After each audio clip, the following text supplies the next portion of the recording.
عالمی سطح پر وزیر اعظم شہباز شریف نے کشمیر اور فلسطین کا مقدمہ بھرپور طریقے سے لڑا۔ امریکی صدر ڈونلڈ ٹرمپ سے غزہ جنگ بندی کے ایک نکاتی ایجنڈے پر بات ہوئی۔ نائب وزیر اعظم وزیر خارجہ اسحاق ڈار کا قومی اسمبلی میں اظہار خیال، کہا غزہ میں مکمل جنگ بندی ضروری ہے۔ ٹرمپ کے پیش کردہ 20 نکات ہمارے نہیں، 8 ملکوں کی طرف سے ڈرافٹ بنایا گیا۔ غزہ میں جنگ بندی کے لیے صدر ٹرمپ کی آراء کا خیر مقدم کیا گیا۔ اسرائیل نے 45 میں سے 22 جہازوں کے لوگوں کو گرفتار کر لیا۔ اطلاعات کے مطابق سابق سینیٹر مشتاق احمد بھی گرفتار افراد میں شامل ہیں۔ پارلیمنٹ سے پوچھے بغیر وزیر اعظم نے صدر ٹرمپ کے 20 نکات کی حمایت کی۔ فلسطین کے معاملے پر پارلیمنٹ میں بحث ہونی چاہیے۔ رہنما تحریک انصاف اسد کیسر کا پوائنٹ آف آرڈر پر اظہار خیال۔ اسپیکر اسمبلی نے کہا کہ آپ کے لیڈر نے بھارت کے جہاز گرانے کے وقت ہمیں بلانا مناسب نہیں سمجھا۔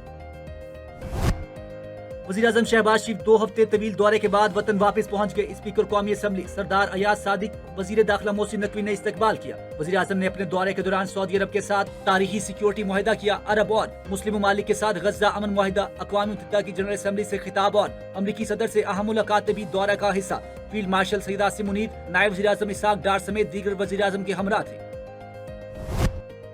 سیکیورٹی فورسز کا بلوچستان کے ضلع شرانی میں کامیاب آپریشن۔ فتنہ الخوارج کے 7 دہشت گرد جہنم واصل۔ دہشت گردوں کے ٹھکانے سے اسلحہ، گولہ بارود اور بارودی مواد برآمد۔ ISPR کے مطابق دہشت گرد علاقے میں متعدد تخریبی کارروائیوں میں ملوث تھے۔ وزیر اعظم کا کامیاب کارروائی پر سیکیورٹی فورسز کو خراج تحسین۔ دہشت گردوں کو شکست فاش دینے اور دہشت گردی کی افریت کو جڑ سے اکھاڑ پھینکنے کا عزم۔ کہا حکومت اور سیکیورٹی فورسز ملک سے دہشت گردی کے مکمل خاتمے کے لیے پرعزم ہیں۔ بھارتی حمایت یافتہ دہشت گردوں کو شکست فاش دے کر دم لیں گے۔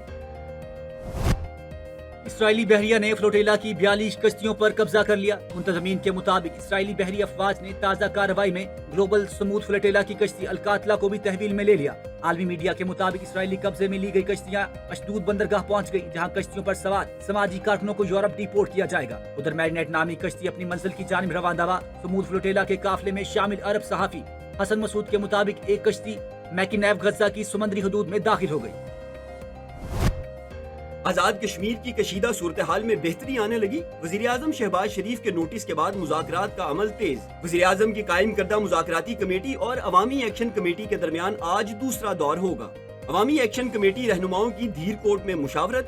احسن اقبال کہتے ہیں معاشی صورتحال کی بہتری کے لیے پورے ملک میں امن کا قیام ناگزیر ہے۔ قمر زمان بولے عوامی ایکشن کمیٹی کے جائز مطالبات پر ان کے ساتھ ہیں۔ آزاد کشمیر میں پرتشدد مظاہروں کے دوران 3 پولیس اہلکاروں سمیت 6 عام شہری جاں بحق اور درجنوں زخمی ہو چکے ہیں۔ مشرق وسطیٰ کا تنازع ہزاروں سال پرانا ہے۔ امید ہے 3000 سال بعد مشرق وسطیٰ کا تنازع حل ہوگا۔ وائٹ ہاؤس نے امریکی صدر کے انٹرویو کا کلپ جاری کر دیا۔ کہتے ہیں ہم اب تک 7 جنگیں ختم کرا چکے ہیں اور غزہ کی جنگ 8ویں ہوگی۔ غزہ کے ساتھ پورے مشرق وسطیٰ میں امن ہوگا، جو حیران کن کامیابی ہوگی۔ مغرب یوکرین کو استعمال کر رہا ہے، جس کے نتائج انتہائی بھیانک ہوں گے۔ روسی صدر ولادیمیر پیوٹن کا مغربی ممالک کو 2 ٹوک پیغام۔ کہا دنیا کو کوئی ایک طاقت اکیلے نہیں چلا سکتی۔ روس نیٹو پر حملہ کرنے کا کوئی ارادہ نہیں رکھتا۔ عالمی توازن روس کے بغیر قائم نہیں رہ سکتا۔ یورپی حکمران پرسکون رہیں، صرف اپنے مسائل کے حل پر توجہ دیں۔ وزیر اعلیٰ پنجاب سے national security and wars course کے شرکاء کی ملاقات۔ وفد کو پنجاب حکومت کے تاریخی اور فلاحی منصوبوں سے آگاہ کیا۔ وزیر اعلیٰ نے کہا حکمران کا ہر فیصلہ عوام کی زندگی پر اثر انداز ہوتا ہے۔ عوام کا پیسہ صرف عوام پر خرچ کیا جا رہا ہے۔ وطن دھرتی ماں کی طرح ہے، اس سے بے وفائی ناقابل برداشت ہے۔ پنجاب میں اب سیاسی تعیناتیاں اور اقربا پروری ختم ہو چکی ہے۔ جسے دیکھو وہ منہ اٹھا کر پنجاب پر انگلی اٹھانے آ جاتا ہے۔ ان کے صوبوں میں دہشت گردی، کرپشن، لا قانونیت اور بیڈ گورننس روزانہ دروازے پر دستک دیتی ہے۔ وزیر اطلاعات پنجاب عظمیٰ بخاری کا مزمل اسلم کے بیان پر رد عمل۔ کہا بنیر، ثوابی اور سوات میں سیلاب سے ہزاروں لوگ متاثر ہوئے، کیا ان سب کو KP حکومت نے امداد دے دی؟ مریم نواز سیلاب متاثرین کے نام پر قرض یا امداد نہیں مانگیں گی۔ جن کو چندے اور امداد کھانے کی عادتیں پڑی ہوں وہ دوسروں کو بھی یہی درس دیں گے۔ وزیر اعلیٰ پنجاب کے حالیہ بیانات پر پیپلز پارٹی کا قومی اسمبلی سے واک آؤٹ۔ رہنما پیپلز پارٹی سید نوید قمر نے کہا ہم نے پہلے بھی وزیر اعلیٰ پنجاب کے رویے پر احتجاج کیا۔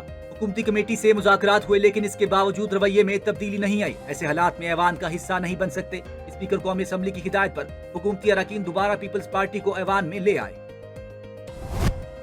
اتحادیوں کے تمام تحفظات دور ہونے چاہیے۔ اب گولہ باری اور جوابی گولہ باری روکنا ہوگی۔ نائب وزیر اعظم اسحاق ڈار نے فریقین کو تحمل کا مشورہ دے دیا۔ کہا پیپلز پارٹی کے ساتھ تمام مسائل 1-2 روز میں حل کر لیں گے۔ کور کمانڈر پشاور کا جامعہ پشاور کا دورہ، طلبہ و طالبات اور اساتذہ کے ساتھ انٹریکٹیو سیشن میں شرکت، صوبے کی سیکیورٹی صورتحال، قومی چیلنجز، نوجوانوں کا کردار اور ڈس انفارمیشن کے خلاف اقدامات سے آگاہ کیا۔ کور کمانڈر پشاور نے کہا، خیبر پختونخوا میں امن و امان کی بہتری، شدت پسندی کے خاتمے اور جوانوں کے روشن مستقبل کے لیے پاک فوج کی کوششوں کا بتایا۔ کور کمانڈر نے جامعہ پشاور کے تحقیقی، تدریسی اور فکری کردار کو سراہا۔ پاکستان سٹاک کی اونچی اڑان برقرار، ایک اور سنگ میل عبور کر لیا۔ 100 انڈیکس میں 1100 سے زائد پوائنٹس کا اضافہ۔ 100 انڈیکس 1,69,673 پوائنٹس کی بلند ترین سطح پر پہنچ گیا۔ وزیر خزانہ محمد اورنگزیب کی زیر صدارت کابینہ کی اقتصادی رابطہ کمیٹی کا اجلاس، بارٹر ٹریڈ میکانزم میں ترمیم اور متاثرین کے لیے اربوں کے فنڈز کی منظوری، افغانستان، ایران اور روس کے ساتھ B2B بارٹر ٹریڈ میکانزم بھی طے کیا جائے گا۔ امن و امان کی صورتحال کے لیے 20 ارب، فرنٹیئر کور head quarter north Khyber Pakhtunkhwa کے لیے 17 کروڑ 48 لاکھ روپے کی منظوری دی گئی۔ موجودہ مالی سال کی پہلی سماہی میں تجارتی خسارے میں 33% اضافہ ہو گیا۔ جولائی 10 ستمبر تجارتی خسارہ بڑھ کر 9 ارب 36 کروڑ 80 لاکھ ڈالر ہو گیا۔ گزشتہ مالی سال اسی مدت میں تجارتی خسارے کا حجم 7 ارب ڈالر تھا۔ ادارہ شماریات کی رپورٹ کے مطابق موجودہ مالی سال کی پہلی سماہی میں تجارتی خسارے میں 2 ارب 32 کروڑ ڈالر کا اضافہ ہو گیا۔ برآمدات 7 ارب 60 کروڑ جبکہ درآمدات تقریباً 17 ارب ڈالر تک پہنچ گئی۔ حکومت نے چینی کی مزید درآمد روکنے کا فیصلہ کر لیا۔ حکومتی ذرائع کے مطابق وزارت قومی غذائی تحفظ میں شوگر اسٹاکس کا تفصیلی جائزہ لیا گیا، جس میں طے پایا کہ ملک میں چینی کی وافر ذخائر موجود ہیں اور مزید درآمد کی ضرورت نہیں۔ حکام کا کہنا ہے کہ ٹریڈنگ کارپوریشن آف پاکستان کے ذریعے اب نئی درآمدات نہیں کی جائیں گی، جبکہ موجودہ معاہدوں تک درآمد کو محدود کر دیا گیا ہے۔ جسٹس طارق محمود جہانگیری کی ڈگری منسوخی کا کراچی یونیورسٹی کا فیصلہ معطل۔ جسٹس اقبال کلہورو نے کیس کی سماعت کی۔ رجسٹرار جامعہ کراچی پروفیسر عمران صدیقی عدالت میں پیش ہوئے۔ رجسٹرار جامعہ کراچی نے عدالت کو بتایا کہ ہمیں پرسوں ہی نوٹس ملا، جواب کے لیے مہلت دی جائے۔ عدالت نے قرار دیا کہ آرڈر واپس ہو گیا تو درخواست گزار کو پہنچنے والے نقصان کا ازالہ کیسے ہوگا، اس کا کون ذمہ دار ہوگا۔ یہاں ایک شخص کی زندگی بھر کی کمائی داؤ پر لگی ہے۔ عدالت نے کیس کی مزید سماعت 20 نومبر تک ملتوی کر دی۔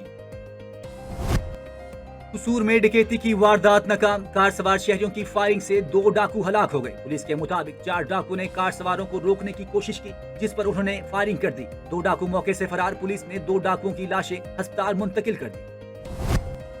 میلسی کے علاقے جھنڈیر کالونی میں 3 سالہ بچے کی لاش برآمد۔ پولیس کے مطابق عبدالہادی گھر کے باہر سے اغوا ہوا، جس کی لاش کھیتوں سے ملی۔ پولیس نے واقعے کا مقدمہ درج کر لیا، ملزموں کی تلاش جاری۔ سیلاب متاثرین کی مشکلات کم نہ ہوئی، نکاسی آب نہ ہونے کے باعث بیماریاں پھوٹنے لگی۔ میلسی میں سیلاب وبائی امراض میں غیر معمولی اضافہ، ہسپتالوں میں ہیضہ، ملیریا، آشوب چشم، جلدی بیماریوں میں مبتلا مریضوں کی بڑی تعداد زیر علاج۔